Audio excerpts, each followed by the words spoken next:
Friday, July 3. Further thought. Read Ellen G. White, Corinth, pages 243 to 254 in the Acts of the Apostles.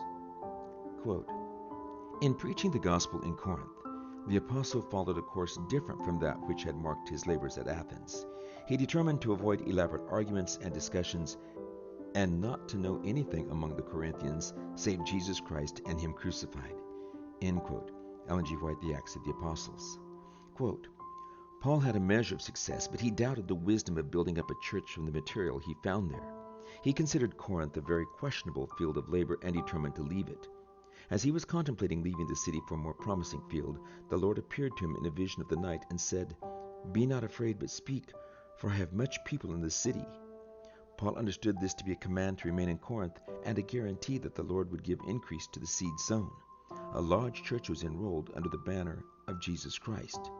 It is recorded that Paul labored 1 year and 6 months in Corinth.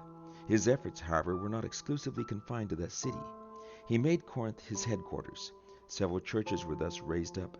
The absence of Paul from the churches of his care was partially supplied by communications weighty and powerful, which were received generally as the Word of God. These epistles were read in the churches. End quote.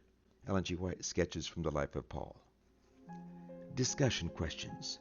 Number 1. Paul was convinced that he was an apostle of Jesus and that this calling was from God. Why is it so important to know who we are and what our call is? Number 2. For a moment, Paul felt like giving up his missionary work in Corinth and leaving the city. What caused him to change his mind? How can this help us when we feel like giving up a missionary project? Might there be, though, a time we should? Number 3. The church members in Corinth were significantly influenced by the surrounding culture. This is also a stark reality among us today. How can we be in the world and not be influenced by what is in the world, the desires of the flesh, and the desires of the eyes and pride of life? 1 John 2:16. What are other ways that our church is being influenced negatively by the surrounding culture?